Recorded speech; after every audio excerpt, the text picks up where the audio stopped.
Welcome to another episode of me reviewing highlights. I'm doing this after probably 4 months.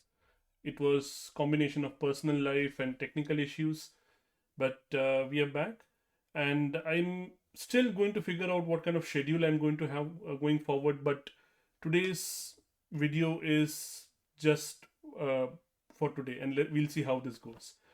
So with this, let's get started with our regular highlights. We'll start with Deming's journey to profound knowledge. The story of accuracy and standardization is, in reality, a story of pragmatism. At any given time, a standard is a measurement that suffices and that everybody agrees upon. Even Planck's universal constant is a pragmatic approximation of the true value. The point here is that there is this combination of, along with the concept of profound knowledge, the principles of how we know what we know and everything, there is also a crucial part of pragmatism. Something like Planck's universal constant. That's also an approximation. We can't know that for, the accuracy may be really high, but at any point of time, there is a sufficient degree of accuracy and we are done after that. So really, in any process of standardization, pragmatism is plays a very important role where we say that okay, this is good enough. After this, we are going to get diminishing returns. So this is good enough. Let's call this the accuracy we're going to live with. Moving on, hidden potential. Many experiments have shown that when students are learning new information, if they're randomly assigned to guess wrong before being given the right answer, they're less likely to make errors later on tests. When we are encouraged to make mistakes, we end up making fewer of them. Early mistakes help us remember the correct answer and motivate us to keep learning. So in this particular highlight, the author is talking about where they were randomly assigned to guess wrong. So they were intentionally guessing wrong. And the point here is that even that helped them make fewer errors on tests later on. That helped them learn better, in other words.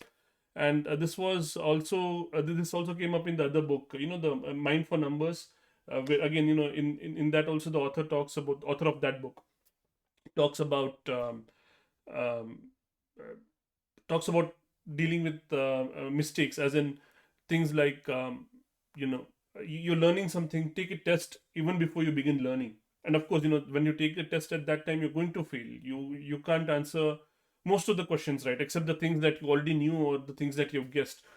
So even that ends up helping the person study better or learn better in the long term. Yeah, of course, that particular test, the person might be miserable, but they actually end up doing better on the main test, a test given at a much later time. So in other words, they're able to learn better and they're able to remember better. I think this also says the same thing, except that, like I said before, the author is actually saying that they were randomly assigned to guess wrong, intentionally guess wrong. So the effect is still there even if you're intentionally guessing wrong, because like the author says over here, we're encouraged to make mistakes. Moving on, Tomorrowmind.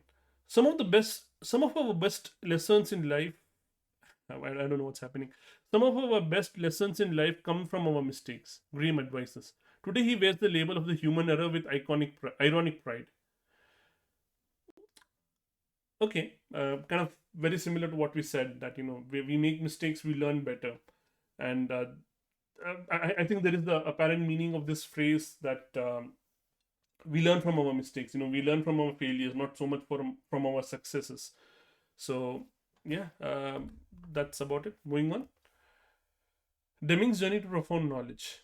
Again, as part of US manufacturers' lobbying efforts, the National Science Foundation funded university grants to figure out what the hell was happening. Krafik received one such grant, allowing him to visit 90 factories across 20 countries. From this, he coined an umbrella term that encompassed all his research and experience: lean. In a nutshell, he said it wasn't nationality, capital, or technology that made one manufacturing plant better than another. Adopting a lean manufacturing philosophy, the one he'd seen firsthand at NUMMI, trumped all those other factors. So, if I remember correctly, this comparison was about two factories. Uh, producing identical cars, or at least cars from identical specifications. But of course, still the cars coming out from these two factories were they were very different in terms of quality. And like, of course, one of them was American-based companies, those factories, and the other ones were set up by the Japanese, Toyota. I think in the book they primarily talk about Toyota over here.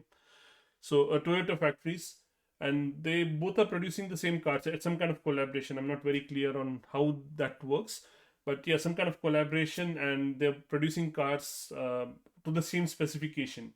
But still, there was a significant difference in the terms of quality of the cars that came out.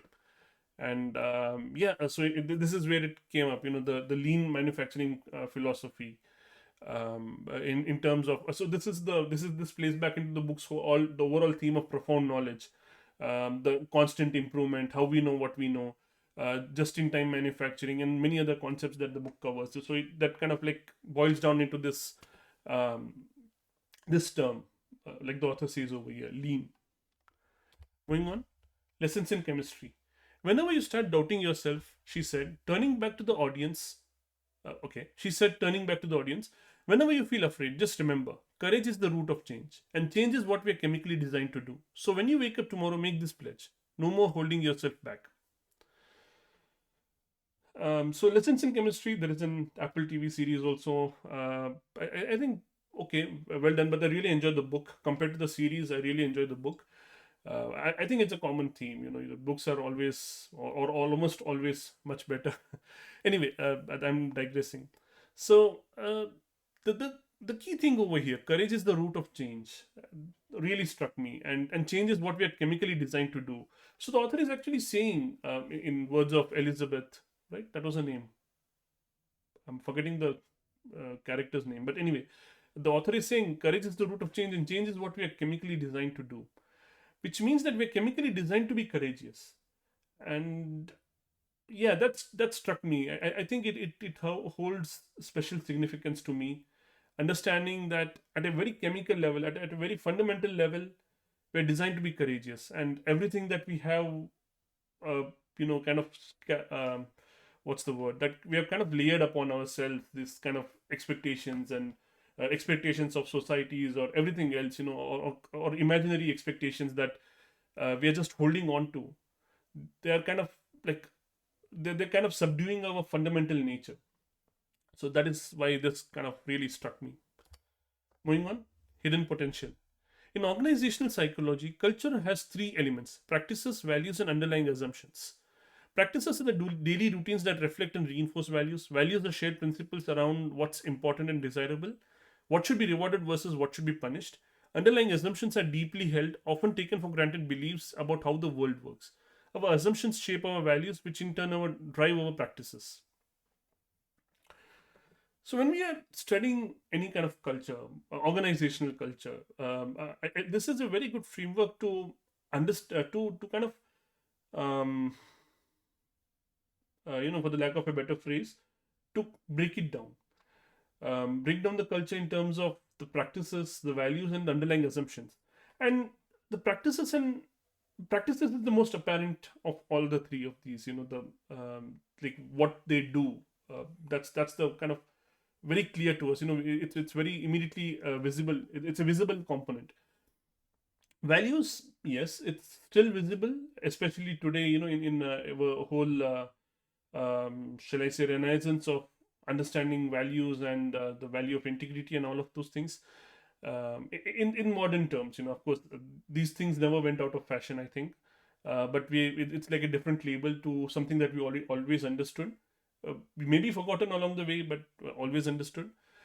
So anyway, values are those, are somewhat like still below the surface, but still, quite visible. And underlying assumptions are something that's often forgotten altogether.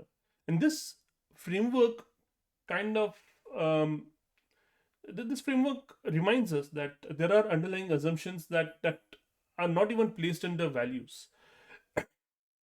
Kind of reminds me of what I've read in this other book, Anthrovision, where there is this quote, and I don't think I remember it exactly. It goes something along the lines of, anthropology is the science of making uh, making the strange familiar and familiar strange. The point over there is that even if there is something that's very familiar to you, you still treat it as something strange because you want to get down to the underlying assumptions, to get down to things that are not immediately obvious or not immediately visible. So this tells me the same thing. Moving on, get it done. After completing the study, as everyone approached the sign out desk, they faced a choice between two pens to sign their name, a regular pen and a laser pen identical to the one half of them had tested before. Those who had tested the laser pointing function did not select the laser pen when signing their name. They instead chose the regular pen. In contrast, those who didn't test the laser function were equally likely to choose the laser pen as the regular pen. They made the selection at random. This study explains why multi-purpose items often end up serving no purpose at all. We'd rather a pen just be a pen. It's a rather long highlight. It boils down to this: that any multifunction items, we we kind of lose the appeal of that very quickly. There was another example of kind of like a joke example of trying to get kids to eat their vegetables by telling them that they're tasty and healthy. Kind of beats the point. When we would rather our food just be tasty, also calling it healthy kind of uh, it's difficult to find a phrase that describes this. It doesn't. It's not like really an aversion to vegetables just because it's healthy, but it's like I only care about taste. If you're going to merge something else into it, then I'm not going to trust you. Something like that. So this is what this saw over here, even in the study. When people who had already some familiarity with the laser pen, who knew that it had like multiple functions and everything, and when they were given a choice, they just picked the regular pen. A pen that just did that. A regular pen, the job of regular pen. That's it. So there is this thing going on, a joke going on about Rabbit Oven, and how that can just be an app and is actually just an app on an Android device. Um, Something tells me the idea is not wrong. Maybe Rabbit R1. I don't know if it's going to succeed or fail, but the idea to have a dedicated device, a dedicated device that actually lives up to the value. Rabbit R1, there are many more flaws. I'm not. I think that's like a whole digression, a whole tangent that I'm not going to get into. Um, but the point is, a device that does one thing well, we have more trust in it that we will that particular device or that particular object will do that one thing well, rather than a device that does multiple things. We'll never be able to know, okay, can it do all of them well. So yeah, let's move on. Clear thinking. Good judgment can't be taught, but it can be learned. So as it happens, I just finished this book last night, and yeah, the last chapter or the last part, I think, it's I'm forgetting what the author calls it, but the fifth part, and that covers this aspect of the the finitude of life, death, in other words. And I think it really hit the point home that clear thinking, yeah, everything before that is about how do you make good decisions, how do you build guardrails to stop yourself making from bad decisions and stuff like that. There is even this phrase of effective decisions and good decisions, what's the difference between them and everything. And it all boils down to this: good judgment can't be taught, but it can be learned. Literally, the last line in the book. I mean, in the content of the book, not the. I mean, of course, there are acknowledgements and notes later. Yeah. So after the whole book, the author is saying that yeah, I've given you all of these principles and everything. Everything is written over here, but nobody can teach these things to you. It's only you who can learn it. So yeah, let's move on. The earned life. Consider this earning checklist as your MISA on place before taking on any challenge that matters to you. Candidly test yourself. Am I motivated to do this and able? Do I understand how to harness my ability to get the job done? Do my past achievements make me confident that I can do this? Do I have support? Is there a marketplace that will appreciate the effort?